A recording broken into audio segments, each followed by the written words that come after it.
Hi hello வணக்கம், welcome to our channel வேரு vision. இன்னைக்கு இந்த வீடியோல நாம பார்க்க போற கதை என்னன்னு பாத்தீங்கன்னா, சென்னை பெரம்பூர் பகுதியில் ஒரு 15 வயசு பொண்ணு காதலிக்க ஆரம்பிக்கிறா. அந்த காதலிக்க ஆரம்பிச்சுட்டு இருக்கும் போதே ஏற்படுற மரணமும் அதுக்கப்புறம் நடக்கிற அமானுஷ்ய நிகழ்வை பத்தி தான் இன்னைக்கு இந்த வீடியோல நாம பார்க்க போறோம். அதுக்கு முன்னாடி நீங்க பண்ண வேண்டியது, இங்க தெரியுற ஜிமெயில் அண்ட் வாட்ஸ்அப் நம்பருக்கு உங்களுக்கு தெரிஞ்ச கேள்விப்பட்ட உண்மை நிறைந்த அமானுஷ கதைகளை நீங்க எனக்கு ஷேர் பண்ணீங்கன்னா நான் நம்ம சப்ஸ்கிரைபருக்கு இந்த வீடியோ மூலமா கொண்டு வந்து சேர்ப்பேன். ஸோ மறக்காம வீரு விஷன் சேனலை சப்ஸ்கிரைப் பண்ணுங்க, வீடியோக்கு லைக் பண்ணுங்க, ஷேர் பண்ணுங்க, கமெண்ட் பண்ணுங்க, ஃபாலோ பண்ணுங்க. வாங்க இன்னைக்கு வீடியோக்குள்ள போலாம்.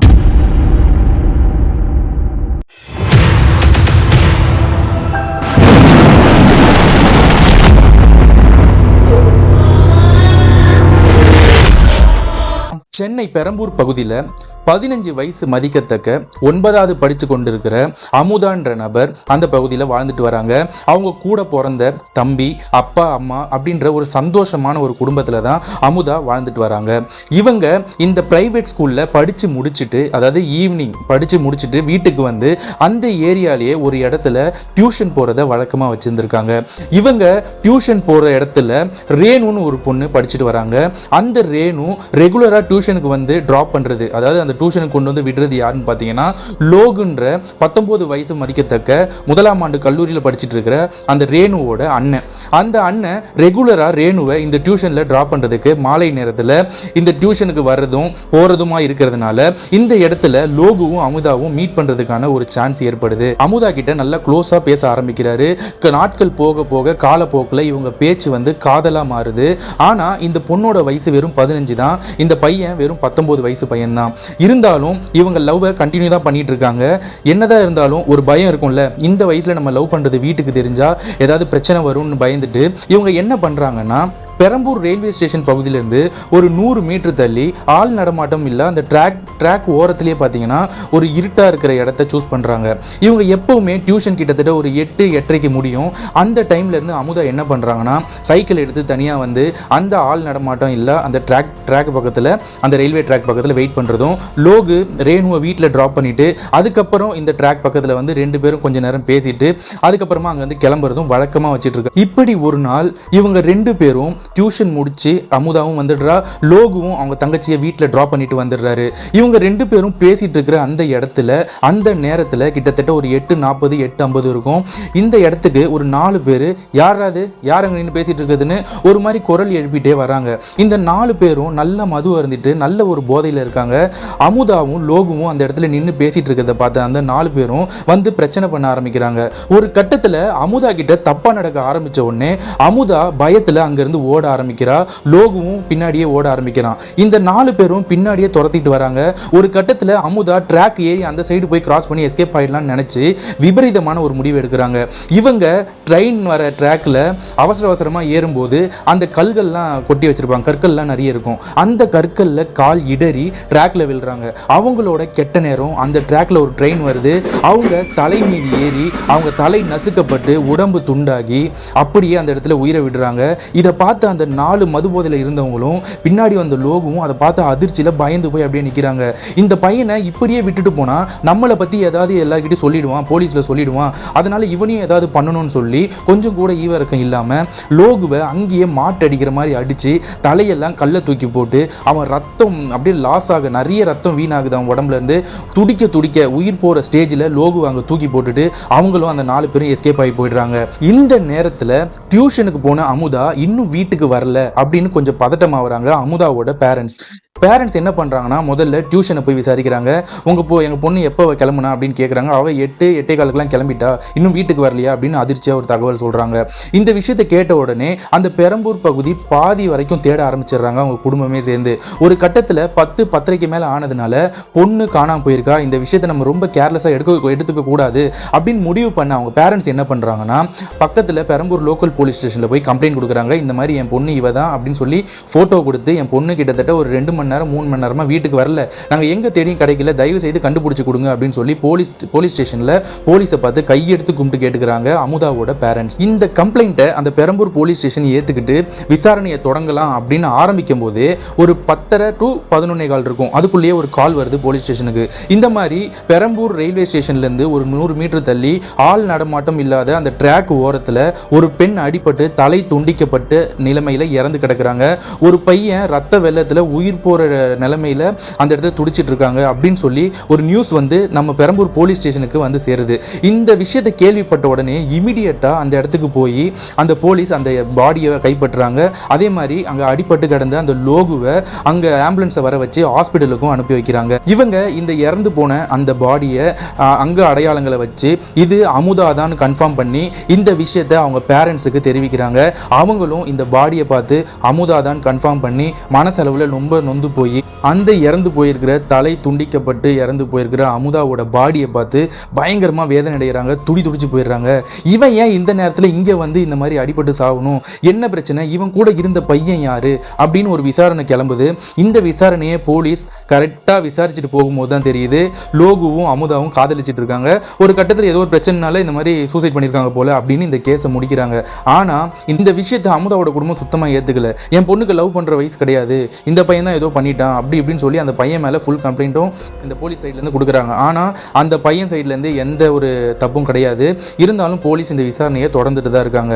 இந்த மாதிரி அந்த அமுதா இறந்ததுக்கப்புறம் ஹாஸ்பிட்டலுக்கு போஸ்ட்மார்ட்டம் போய் அந்த போஸ்ட்மார்ட்டத்திலேருந்து வந்த அமுதாவோட பாடியை குடும்பமே சேர்ந்து ரொம்ப கவலையான ஒரு இதில் அந்த அமுதாவோட பாடியை நல்லடக்கம் பண்ணுறாங்க. இந்த நல்லடக்கம் பண்ணி கிட்டத்தட்ட ஒரு வாரம் ஆயிடுச்சுங்க. அதற்கப்புறம் தான் அமுதா வாழ்ந்துட்டு வந்த அந்த இடத்துலையும் படித்த இடத்துலையும் ஒரு அமானுஷ நிகழ்வுகளும் அசம்பாவிதங்களும் நடக்க ஆரம்பிக்குது. அன்னைக்கு கரெக்டாக காலையில் ஸ்கூல் பெல் அடிக்குதுங்க. ஸ்கூல் பெல் அடித்து கரெக்டாக ப்ரேயருக்கு அசம்பிள் ஆவாங்க. எல்லா ஸ்கூல்லையும் மார்னிங் ப்ரேயர்னு ஒன்று இருக்கும். அந்த ப்ரேயருக்கு அசம்பிள் ஆகிறதுக்காக எல்லா ஸ்டூடெண்ட்டையும் அசம்பிள் பண்ணிட்டு இருக்காங்க. அந்த டைமில் அந்த அமுதா படித்த அந்த ஸ்கூல் பிடி டீச்சர் என்ன பண்ணுறாங்கன்னா ஒவ்வொரு கிளாஸ் ரூமாக போய் பார்த்துட்டு வராங்க. யாராவது பசங்க ப்ரேயருக்கு வராமல் கிளாஸ் ரூம்குள்ளே உட்காந்துட்டு இருக்காங்களா, அப்படி உட்காந்துட்டு இருந்தால் அவங்கள வார்ன் பண்ணி ப்ரேயர் அந்த அசம்பிள் பண்ணுற இடத்துக்கு அனுப்பி விட்டுருவாங்க. ஸோ அதனால் என்ன பண்ணுறாங்கன்னா ஒவ்வொரு கிளாஸ் ரூமாக செக் பண்ணிட்டு வர அந்த பிடி டீச்சர் நம்ம அமுதா படித்த அந்த 9th ஸ்டாண்டர்ட் கிளாஸை அப்படி கிராஸ் பண்ணும்போது சடனாக நின்று அந்த கிளாஸ் ரூம்குள்ள மிடில் பெஞ்சில் ஒரு பொண்ணு தலையை குனிஞ்சு சாஞ்சு உட்காந்து ஒரு மாதிரி மெல்லிய குரல்ல அழுதுகிட்டே இருக்கா.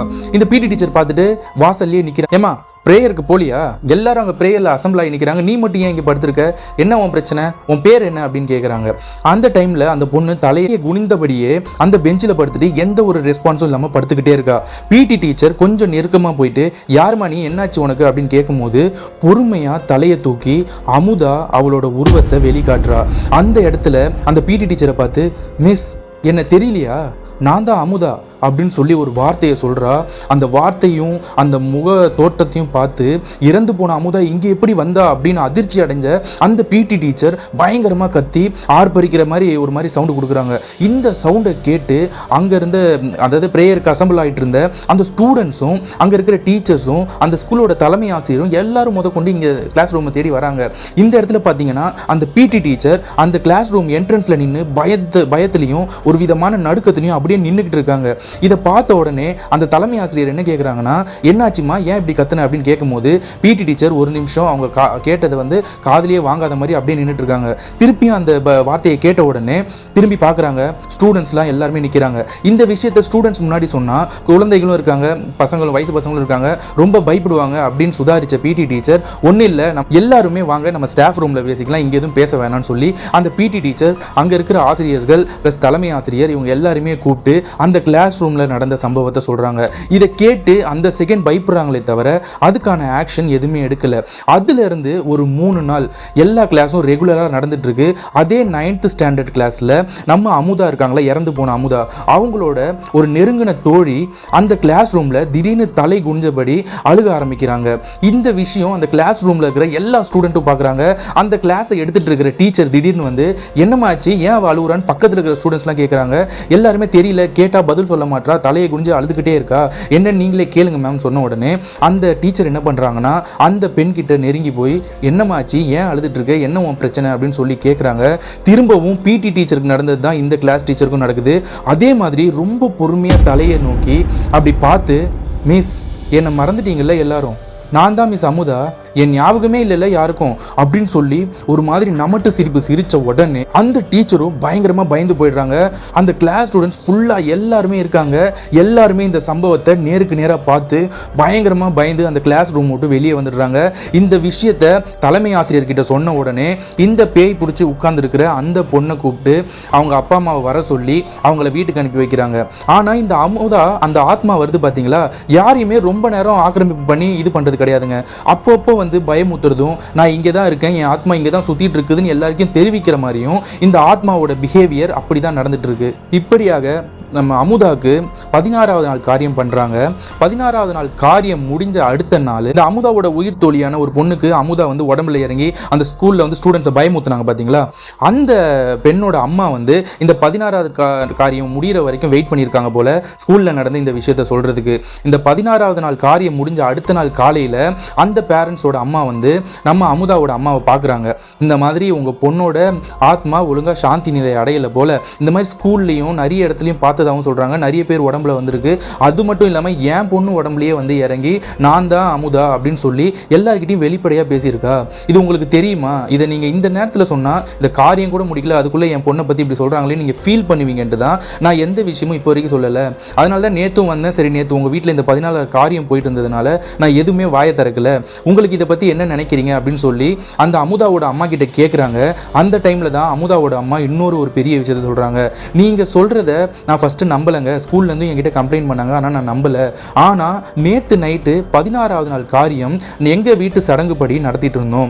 என்னோட பொண்ணோட ஃபோட்டோவை வச்சு அவளுக்கு பிடிச்ச அவளுக்கு சாப்பிட்ற எல்லா பலகாரத்தையும் படையல் மாதிரி போட்டு ஆற்று மணலில், அந்த ஆற்று மணலுக்கு மேலே சொம்பில் முழுக்க முழுக்க தண்ணியாக வச்சு அவளோட வரவை எதிர்பார்த்து காத்திருந்தோம். அவளோட ஆத்மா இங்கே இருந்தால் வந்து அந்த தண்ணியும் அவளுக்கு பிடிச்ச சாப்பாடையும் சாப்பிட்டுட்டு போகும் அப்படின்றது ஒரு வழக்கம். இதை நாங்கள் ஃபாலோ பண்ணி அந்த நைட்டு 16வது நாள் காரியத்தோட நைட்டு வச்சிருந்தோம்.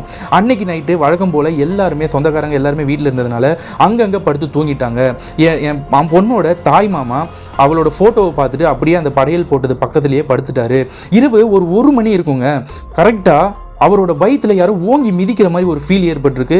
சடனாக ஏஞ்சி உட்கார்ந்தவர் அமுதாவை நேருக்கு நேர் பார்த்துருக்காரு. பட் ஆனால் அமுதா ஒரு மாதிரி ஆக்ரோஷமாக இருந்ததாகவும், சடனாக என் அண்ணனை ஆக்கிரமிப்பு பண்ணி எங்கள் முன்னாடியே எல்லார் முன்னாடியும் பேச ஆரம்பித்தா. அம்மா, நான் அமுதா வந்திருக்கேம்மா, என் மேலே கோவப்படாதம்மா, நான் காதலிச்சது உண்மைதான், ஆனால் நான் சூசைட்லாம் பண்ணிக்கல, நான் அங்கே இடத்துல பேசிட்டு தான் இருந்தேன். 4 பேர் வந்து எனக்கு நடந்த கொடுமைகள் எல்லாத்தையுமே அந்த இடத்துல ஓப்பனாக அந்த ஃபேமிலி முன்னாடி அமுதா தன்னோட தாய்மாமா உடம்பு வழியாகவே எல்லா விஷயத்தையும் சொல்றா. இதுக்கப்புறம் தான் அமுதாவோட அம்மாக்கே புரியுது, அப்போ நம்ம பொண்ணோட ஆத்மா இங்க சாந்தி அடையாம சுத்திட்டு தான் இருக்கு அப்படின்னு சொல்லி, என்னதான் மற்றவங்க சொன்னாலும் இந்த மாதிரி வரா போறா அப்படின்னு சொன்னாலும் தன்னோட பெண் வராங்களேன்றதை அவங்க மனசார ஏத்துக்கிறாங்க. ஏன்னு கேட்டிங்கன்னா, ஒரே பொண்ணுங்க சடனாக இறந்து போயிட்டாங்க, 15 வயசில் இறந்து போயிட்டாங்க. எல்லாரும் சொல்கிறாங்கன்ட்டு என் பொண்ணை அப்படி பண்ணுங்க இப்படி பண்ணுங்க அவங்களால அந்த ஸ்டெப்பை எடுக்க முடியல. அதனால எல்லாரும் சொல்கிறதையும் கேட்டுக்கிறாங்க, நடக்கிற விஷயத்த பார்க்குறாங்களே தவிர மற்றபடி எந்த ஆக்ஷனும் எடுக்காமையே காலத்தை ஓட்டுறாங்க. இப்படியே காலங்கள் போகுது. ஒரு 3 மாதம் கரெக்டாக 16வது நாள் காரியம் முடிஞ்சு 3 மாதம் எந்தவித அசம்பாவிதமும் கிடையாது. நம்ம அமுதாவோட அந்த ஆன்மாவோட வெளிப்பாடு எங்கேயுமே தெரியல. ஆனால் அன்னைக்கு நைட்டு அந்த அமுதாவோட வீட்டு பக்கத்தில் ஒரு கார் டிரைவர் அந்த அமுதா இறந்தாங்க பார்த்தீங்களா, அந்த வீட்டோட அந்த ஏரியா பகுதிக்கு வராரு. வந்து ஒருத்தரை ட்ராப் பண்ணிவிட்டு அவர் அந்த இடத்துலேருந்து இரவு ஒரு மணி 2 மணிக்கு ட்ராப் பண்ணிவிட்டு அந்த பகுதியிலேருந்து வெளியே போகிறாரு. அமுதா எந்த ட்ராக் பக்கத்தில் இறந்தாலோ அந்த ட்ராக்கை ஒட்டி தான் இவங்க ரோடு கரெக்டாக மெயின் ரோடை ஜாயின் பண்ணும். அந்த ரோட்டில் போனால் தான் இவர் மெயின் ரோடு ஜாயின் பண்ண முடியும். இந்த ஜெகன் அப்படின்ற இந்த டிரைவர் என்ன பண்ணுறாருன்னா அந்த ரோட் வழியாக போகிறாரு. எக்ஸாக்டாக கரெக்டாக அந்த அமுதா இறந்த அந்த ட்ராக்லேருந்து ஒரு இளம் பெண் அப்படியே கருப்பு உருவத்தில் எழுந்துக்கிறத ஜெகன் கார்ல இருந்தே நேரா பாக்குறாரு. இருந்தாலும் இவர் வந்து பயப்படல. சரி, கார்ல தானே இருக்கும், எப்படியாவது போயிடலாம். அந்த ட்ராக்ல இருந்து எழுந்து வந்த அந்த அமுதாவோட ஆத்மா கரெக்டா இந்த ஜெகன்ற நபரை ஃபாலோ பண்ணிட்டு, அதாவது அந்த காரை ஃபாலோ பண்ணிட்டு அவங்க வீட்டு வரைக்கும் போயிடுது. பயத்திலேயே ஜெகன் எப்படியோ வீட்டுக்கு போய் சேர்ந்துடுறாரு. ஆனா அடுத்த நாள் காலையில எழுந்திக்கிற ஜெகன் நார்மலா இல்ல, பயங்கர ஜுரம். அவர் பேசுற வார்த்தைகள் அவங்க அம்மாக்கே புரியல. என்னடா ஆச்சு, என்ன உன் பிரச்சனை, நைட்டு வந்த படுத்த காலையில எழுப்புனா இந்த மாதிரி இருக்க, என்னதான் ஆச்சு அப்படின்னு கேட்கும்போது பேசும்போது சொல்றா ஜெகன் அப்படின்னு சொல்லி கத்துறாங்க. எதுவுமே வாயை திறக்க மாட்டான். உடனே இந்த ஜெகனோட அம்மா என்ன பண்றாங்கன்னா பயத்துல என்ன பண்றதுன்னு தெரியாம மேல நம்ம சப்ஸ்கிரைபரான மேரி அவங்க மேலே தான் குடியிருக்கிறாங்க. இந்த டிரைவர் வந்து கீழே இருக்காங்க. இந்த டைமில் இவங்க மேலே போயிட்டு வேகமாக ஓடி போயிட்டு நம்ம சப்ஸ்கிரைபர் மேரி அவங்களோட அம்மாவை கூப்பிட்டு ஹெல்ப்புக்கு கூப்பிட்றாங்க. ஏன் அவங்க அம்மாவை ஹெல்ப்புக்கு கூப்பிட்றாங்க அப்படின்னா இவங்க பயங்கரமாக ஜெபம் பண்ணுற ஒரு பர்சன்.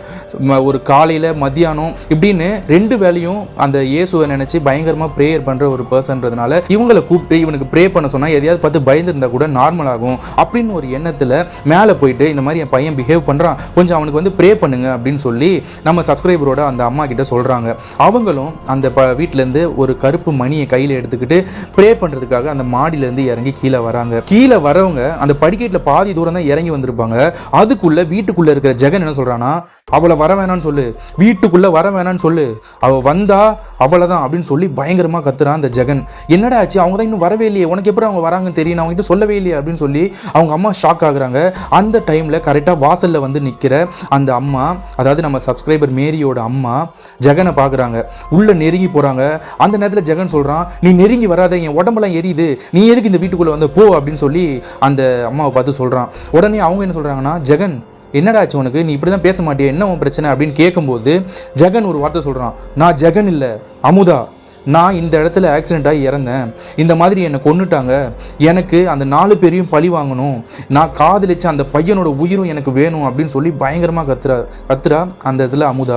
இந்த விஷயத்தை கேட்டு அந்த ஜபம் பண்ணுற அந்த அம்மா, நம்ம சப்ஸ்கிரைபரோட அம்மா என்ன பண்ணுறாங்கன்னா, நீ எந்தவித ஆத்மாவாக இருந்தாலும் சரி, நீ இந்த மாதிரி பண்ணுறது மிகப்பெரிய தவறு, எந்த கடவுளும் உன்னை மன்னிக்க மாட்டாங்க, இயேசுவின் நாமத்தால் சொல்கிறேன், இந்த மகனோட சரீரத்திலிருந்து வெளியே போயிடு அப்படின்னு சொல்லி அந்த கருப்பு மணி கையில் வச்சுருந்தாங்களா இவங்க கையும் சேர்த்து அந்த ஜெகனோட மண்டையில வைக்கிறாங்க கையை. அப்படி வச்ச உடனே ஜெகன் அலறி அடிச்சு ஓடி போயிட்டு அந்த வீட்டு வாசல்ல நின்று பயங்கரமா வாந்தி எடுக்க ஆரம்பிக்கிறான். வாந்தி எடுத்துட்டு ஒரு 2 நிமிஷம் கழிச்சு மயக்க போட்டு விழுறான். அதுக்கப்புறம் அவன் கொஞ்சம் நார்மல் ஆகுறான். அந்த வீட்டுல இருந்து அமுதா வெளியே போயிடுறா. இதுக்கப்புறம் ஒரு 20 to 30 நாள்ல அந்த ஜெகன்ற நபர், அந்த கார் டிரைவர் ஓரளவுக்கு நார்மல் ஆகி பழைய நிலைமைக்கும் திரும்பி வராரு. இதே டைம் அந்த ரயில்வே ட்ராக் பக்கத்தில் இந்த பொண்ணு கூடிய ஒருத்தனை அடிச்சு போட்டு போனாங்களே லோகு, அதாவது அமுதாவோட லவ்வர், அவனை ஹாஸ்பிட்டல்ல இருந்து வீட்டுக்கு கூட்டு வந்து பார்த்துக்கலான்னு அவங்க பேரண்ட்ஸ் ஒரு முடிவு பண்ணுறாங்க. ஏன்னு கேட்டிங்கன்னா அவன் வந்து கோமா ஸ்டேஜுக்கு போயிட்டான். அவன் கோமா ஸ்டேஜில் இருந்து ட்ரீட்மெண்ட் பண்ணி பார்த்தாங்க. இது இயற்கையாக அவனுக்குன்னு திடீர்னு முழிப்பு வந்து இல்லை சுரணை வந்து சுயநிலைமைக்கு வந்து இந்த மாதிரி நடந்தால் மட்டுமே உண்டுன்ற ஒரு நிலைமைக்கு போயிட்டான். இதனால் டாக்டர்ஸ் என்ன சொல்கிறாங்கன்னா, நீங்கள் வீட்டுக்கு கூட்டு போய் கூட ட்ரீட்மெண்ட் பண்ணலாம், ஏன்னா இவன் இங்கே நீங்கள் ஹாஸ்பிட்டலில் வச்சிங்கன்னா செலவு உங்களுக்கு அதிகமாகிட்டே தான் இருக்கும் அப்படின்ற காரணத்தினால இந்த லோகுன்ற பையனை வீட்டுக்கு கூட்டு போய் ட்ரீட்மெண்ட் பார்க்க அந்த லோகுவை வீட்டுக்கு அழைச்சிட்டு வராங்க. ஏன்னா இவனுக்கு பாத்ரூம் போகிறதும் யூரின் போகிறதும் எதுவுமே இவனோட கண்ட்ரோலில் இருக்காது, எல்லாமே ஆட்டோமேட்டிக்காக நடக்கும், இவனால் எதுவுமே செய்ய முடியாது, கோமா பேசினா உங்களுக்கே தெரியும். ஸோ இந்த மாதிரி கட்டத்தில் அந்த லோகுவை வீட்டுக்கு கூட்டு வராங்க. லோகுவை வீட்டுக்கு கூட்டு வந்த 2வது நாளே இந்த அமுதாவோட ஆத்மா மற்ற உடம்புகள்லாம் பிடிச்சி மற்றவங்கிட்ட நியாயத்தை கேட்கறதுக்கு பதிலாக நான் காதலிச்ச பையனை நானே ஆக்கிரமிப்பு பண்ணி அவனோட உயிரை என் கையாலே கொண்டு போகணுன்ற ஒரு முடிவில் அந்த லோகோவோட உடம்பை ஆக்கிரமிப்பு பண்றா அமுதா. இப்படி ஆக்கிரமிப்பு பண்ணி அந்த வீட்டில் திடீர்னு இவனுக்கு சுயநினைவு வந்த மாதிரியும் அப்பப்போ எழுந்து சுற்றி முற்றி பார்க்குறான். மாத்திரையை ஒழுங்காக போடாமல் அவனே அவன் தலையை எடுத்துகிட்டு போய் செவத்தில் முட்டுறதும், இந்த மாதிரி சம்பவங்கள், அவன் உயிரை எடுக்கிற மாதிரியான அந்த சம்பவங்கள் வந்து அமுதா அவனோட உடம்புல இருந்தே பண்ண ஆரம்பிக்கிறா. இதெல்லாம் பார்த்து அந்த வீட்டு ஆளுங்க பயந்து போய் இவங்களோட ரிலேஷன் கிட்ட சொல்லி ஹெல்ப் கேட்க ஆரம்பிக்கிறாங்க. அந்த டைமில் தான் இவங்களோட ரிலேஷனும் நம்ம சப்ஸ்கிரைபர் மேரி இருக்காங்கல்ல, அவங்க அம்மாவும் ஒரு ஃப்ரெண்ட்ஸ் மாதிரி. அதனால என்ன பண்ணுறாங்கன்னா, இந்த விஷயத்தை அப்படியே அந்த மேரியோட அவங்க அம்மா கிட்ட சொன்ன உடனே, நீங்கள் எதுவுமே ஃபீல் பண்ணாதீங்க, பயப்படாதீங்க, எப்படியாவது லோகுவை வந்து கண்டிப்பாக சர்ச்சைக்கு கூட்டு வந்துருங்க, அங்கே நம்ம ஃபாதரை பார்த்து இதுக்கான தீர்வை காண்போம் அப்படின்னு சொல்லி அந்த மேரியோட அம்மா வந்து சொல்கிறாங்க. இதுக்கப்புறம் அந்த ஃபாதரை பார்க்க அந்த சர்ச்சுக்கு லோகுவை கூட்டிட்டு போகிறாங்க. அந்த ஃபேமிலியும் இந்த மேரி அவங்களும் எல்லாருமே வந்துடுறாங்க. மேரிக்கு அங்கே தான் தெரிய வருது, இது ஏற்கனவே இந்த அமுதான்ற ஆத்மாவை நம்ம அந்த ஜெகன் உடம்புல இருந்து இது பண்ணிவிட்டோம், இது இன்னும் ஆத்மா சாந்தி அடையாமல் சுற்றிக்கிட்டே தான் இருந்திருக்கு அப்படின்ற விஷயமே அந்த ஃபாதர் ஒன்று அந்த பொண்ணுக்கிட்ட விசாரிக்கும் போது தான் இவங்களுக்கு தெரிய வருது. அந்த ஃபாதர் அந்த லோகுவை பார்த்து அந்த அமுதா கிட்ட பேச ஆரம்பிக்கிறாரு. ஏன் இந்த பையனோட உடம்பை ஆக்கிரமிப்பு பண்ணி இவனை கொண்டு போகணுன்ற முடிவில் இப்படி இருக்க, இதெல்லாம் இயற்கைக்கு புறமானது, நீ பண்றது மிகப்பெரிய தப்பு அப்படின்னு சொல்லி அந்த ஆத்மா கிட்ட பேச ஆரம்பிக்கிறாரு. எவ்வளவோ பேசி பார்த்து அந்த ஃபாதர் எவ்வளவோ பேசி பார்த்து அந்த அமுதாவோட ஆத்மா விடாப்பிடியா இருக்கு, இவன் உயிர் எனக்கு வேணும்ன்ற ஒரு இதுல இருக்கு. அதனால இந்த ஃபாதர் இவங்க பேரண்ட்ஸ் கிட்ட என்ன சொல்றாங்கன்னா, அந்த ஆத்மா சின்ன வயசுலயே உயிரை விட்டுருக்கு, அது ஏகப்பட்ட ஆசைகளோட இறந்துருக்கு. அதுவும் இல்லாம இவங்க இளம் வயசு வாலிபர்களா இருக்கிறதுனால இந்த ஆத்மாவை அவ்வளவு சீக்கிரம் லோகுவோட உடம்புல இருந்து பிரிக்கவும் முடியாது. இது ரொம்ப வெறி பிடிச்ச ஆவியா இருக்கு. இந்த உடம்பை ஆக்கிரமிப்பு பண்ணி நிறைய இடத்துல இருந்து இந்த ஆத்மா டிராவல் ஆகி வந்திருக்கு. இதனால இந்த ஆத்மா வந்து அசுத்தமான ஆத்மாவா மாறி ஒரு சாத்தானோட நிலையில இருக்கு அப்படின்றத அந்த குடும்பத்துக்கிட்ட தெரிவிக்கிறாரு. நீங்க ஒரு 3 நாள் கழிச்சு திரும்பவும் சர்ச்சைக்கு கூட்டுவாங்க, நான் கடவுளை வேண்டி ஃபாஸ்டிங் இருக்கிறேன், 3 நாள் ஃபாஸ்டிங் இருந்து நான் பண்ற பிரேயர்ல இந்த அசுத்தமான ஆவியை நம்ம நரகத்துக்கு அனுப்பலாம் அப்படின்னு சொல்லி ஒரு ஆறுதலான விஷயத்தை நார்மல் பிரேயர் பண்ணி அன்னைக்கு அந்த டைம்ல அந்த உடம்புல இருந்து அந்த ஆவியை பிரிச்சு வீட்டுக்கு அனுப்புறாரு அந்த லோகுவை, அவங்க ஃபேமிலியை. இருந்தாலும் இந்த 3 நாளும் லோகுவோட உடம்பை திருப்பி ஆக்கிரமிப்பு பண்ண அமுதா பயங்கரமா அவளை சாவடிக்கிறதுக்காக பிளான் பண்ணி அவனை மருந்து சாப்பிட விடாம, தண்ணி குடிக்க விடாம, அவனோட கைகள் கால்கள் எல்லாத்தையும் கீறிக்கிட்டு பெட்ல இருந்து தானா விழுறது, மாடியில இருந்து சூசைட் பண்ண ட்ரை பண்றது. அவங்க குடும்பம் இந்த 3 நாளா அந்த லோகுவை பயங்கர பாதுகாப்பா பார்த்துட்டு இருந்தோம். ஏகப்பட்ட காயங்கள் ஏற்படுது அந்த லோகுக்கு. ஒரு வழியா அந்த 3 நாள் ஃபாஸ்டிங் முடிஞ்சு 4வது நாள் அந்த சர்ச்சுக்கு அந்த ஃபாதரை பார்க்க லோகுவை அவங்க ஃபேமிலியும் எல்லாரும் போறாங்க. அந்த இடத்துல லோகுவை முன்னாடி உட்கார வச்சு ஃபாதர் அந்த ஸ்பிரிச்சுவலான பிரேயரை பண்ண ஆரம்பிக்கிறாரு. இந்த டைம்ல அந்த பிரேயர் ஸ்டார்ட் ஆன உடனே அந்த லோகு உடம்புக்குள்ள இருக்கிற அந்த அமுதாவோட ஆத்மா லோகுவை தன்னைத்தானே காயப்படுத்திக்கிற மாதிரி ஏகப்பட்ட சம்பவங்கள் செய்யுது. அது மட்டும் இல்லாம அந்த ஃபாதரை பார்த்து அந்த அமுதாவோட ஆத்மா என்ன சொல்லுதுன்னா, நீங்க என்ன பிரேயர் பண்ணாலும் சரி, என்ன ஒரு மந்திரம் சொன்னாலும் சரி, இந்த உடம்புல இருந்து என்னை பிரிக்க முடியாது, அப்படியே பிரிச்சாலும் இவன் உயிரை எடுத்துட்டு தான் நான் இந்த இடத்துல இருந்து போவேன், இவன் உயிர் எனக்கு வேணும், நான் தனியா இருக்கேன், இவன் மட்டும் இங்க இருக்கணும், நான் மட்டும் ஆத்மா நிலையில தனிமையில சுத்தணுமா, தனிமையில அலையணுமா, என் ஆசைகள்லாம் அழிஞ்சு போச்சு, என்னோட ஆசை இவனோட உயிரை கூட்டிட்டு போகணுன்றது தான், நான் கண்டிப்பா இவன் உயிரை கூட்டிட்டு போவேன் அப்படின்னு சொல்லி பயங்கர ஆக்ரோஷமா கத்த ஆரம்பிக்குது. அந்த டைம்ல அந்த ஃபாதர் ஒரு வார்த்தை சொல்றாரு, எங்களோட பைபிள்ல ஒரு வார்த்தை இருக்கு, எங்களுடைய ஜீவன் எல்லாம் கிறிஸ்துவான இயேசுக்குள்ள மறைந்திருக்கு அப்படின்னு சொன்ன உடனே அந்த லோகு உடம்புல இருக்கிற அமுதா அப்படி சொல்லாத, நிறுத்து அப்படின்னு சொல்லி பயங்கரமா கத்துது. அதுக்கு அந்த ஃபாதர், இவனோட உயிரை உன்னால எடுத்துட்டு போக முடியாது, எங்களை உருவாக்குனவரோட கரத்துக்குள்ளதான்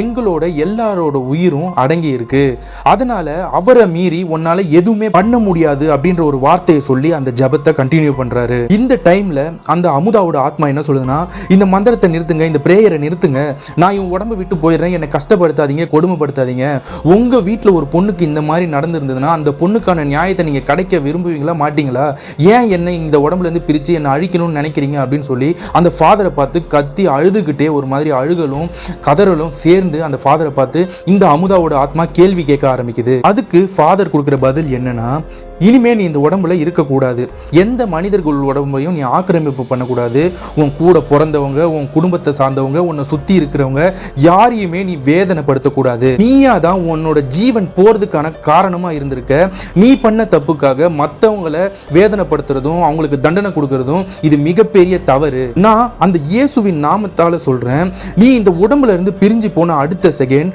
நரகத்துல தள்ளப்படுவாய், அந்த பாதாளத்துல தள்ளப்படுவாய், நீ உன்னோட மிச்ச வாழ்க்கையை அந்த நரகத்துல போய் கழிச்சுக்கோ, அங்க போய் உன்னோட வேதனையை அனுபவிச்சுக்கோ, இனிமே இந்த பையன் உடம்புல இருந்து இவனை நீ கஷ்டப்படுத்தாத, அந்த இயேசுவின் நாமத்தால சொல்றேன், நீ நரகத்துக்கு போவாய் என்று கட்டளை இடுகிறேன்னு சொல்லி அந்த பிரேயரை பண்ண உடனே அந்த லோகு உடம்புல இருக்கிற அந்த அமுதாவோட ஆத்மா பயங்கரமா கத்தி அலறிக்கிட்டு அப்படியே அந்த இடத்துல லோகு மயங்கி விழுறான். அந்த லோகுவோட உடம்புல இருக்கிற அந்த அமுதாவோட ஆத்மா அங்க இருந்து மறைஞ்சிடுது. இதுக்கு மேல அமுதாவோட ஆத்மா இந்த பையனை நெருங்கி வராது, இனிமே இந்த பூமியிலேயே இருக்காது, அவளோட ஆத்மா நரகத்துக்கு தள்ளப்பட்டது, இதனால உன் பையன் உயிருக்கும் எந்த பிரச்சனையும் கிடையாது, இனிமே நீங்க நிம்மதியா வாழலாம் அப்படின்னு சொல்லி அந்த பையனுக்கும் அந்த குடும்பத்துக்கும் ஆசீர்வாதம் பண்ணி அங்க இருந்து அனுப்புறாரு. அது மட்டும் இல்லாம முக்கியமா அந்த அமுதாவோட ஆத்மாவை ஏன் நரகத்துக்கு தள்ளினாங்கன்ற கேள்வி அவள் அசுத்தமான ஆவியாக மாறிட்டாலாம். நிறைய உடம்பை ஆக்கிரமித்து நிறைய பேருக்கு தொல்லைகள் கொடுத்து கஷ்டத்தை கொடுத்தா அவங்க அசுத்த ஆன்மாவாக தான் கிறிஸ்துவ முறைப்படி கருதப்படுவாங்களாம். அதனால தான் அமுதாவை அந்த நரகத்துக்கு அனுப்பி அந்த ஃபாதர் இந்த விஷயத்த சொல்கிறாரு. அது மட்டும் இல்லாமல் கிறிஸ்துவ முறைப்படி ஒரு ஆன்மாவை நரகத்துக்கு அனுப்பிட்டா அது எப்பேற்பட்ட பேயோ சாத்தானோ இல்லை பெரிய அரக்கனோ அதால் அங்கேருந்து வெளியே வர முடியாதுன்றத இந்த கிறிஸ்டின்ஸ் இருக்காங்கல்ல அவங்களோட ஒரு நம்பிக்கையாக திகழ்ந்துட்டு வருது. இப்போ அந்த லோகுன்ற அந்த கோமால இருந்த பையன் சகஜ நிலைமைக்கு, அதாவது நார்மல் நிலைமைக்கு வந்து கல்யாணம் பண்ணி குழந்தைகளோட சந்தோஷமா வாழ்ந்துட்டு வராரு. ஆனா இப்போ வரைக்கும் அவரோட முதல் காதலான அந்த அமுதாவை, அவரோட இழப்பையும் இப்போ வரைக்கும் அவரால் ஏத்துக்க முடியல, அந்த அமுதாவையும் மறக்க முடியலன்னு அந்த மேரி கிட்ட சொல்லி ஃபீல் பண்ணியிருக்காரு. ஸோ இன்னைக்கு பார்த்த இந்த வீடியோ கண்டிப்பா உங்களுக்கு பிடிச்சிருக்கும்னு நான் நம்புறேன். இந்த மாதிரி உண்மை நிறைந்த அமானுஷ கதைகளை நீங்க பார்க்கணும் கேட்கணும்னு ஆசைப்பட்டீங்கன்னா நம்ம வீரு விஷன் சேனலை சப்ஸ்கிரைப் பண்ணுங்க, வீடியோக்கு லைக் பண்ணுங்க, ஷேர் பண்ணுங்க, கமெண்ட் பண்ணுங்க, ஃபாலோ பண்ணுங்க. நாளைக்கு இன்னொரு வீடியோல பார்க்கலாம். தேங்க்யூ, பாய். நம்மளோட சேனலை பார்க்குற வியூவர்ஸுக்கு இது என்னோட ரெக்வெஸ்ட். ப்ளீஸ் என்னோட சேனலை நீங்கள் சப்ஸ்கிரைப் பண்ணலனாலும் பரவாயில்ல, ஜஸ்ட் ஒரு லைக் மட்டும் போடுங்க. நீங்கள் போடுற லைக் நிறைய வியூவர்ஸை கொண்டு வரும். என் சேனலை பிடிக்கிறவங்க என் சேனலுக்கு சப்ஸ்கிரைப் பண்ண நிறைய சான்சஸ் இருக்குது. நீங்கள் சப்ஸ்கிரைப் பண்ணி வீடியோவை லைக் பண்ணாதான் என்னால் மேலே வீடியோ போட்டு என்னோட சேனலையும் உங்களையும் என்னால் என்டர்டெயின் பண்ண முடியும்.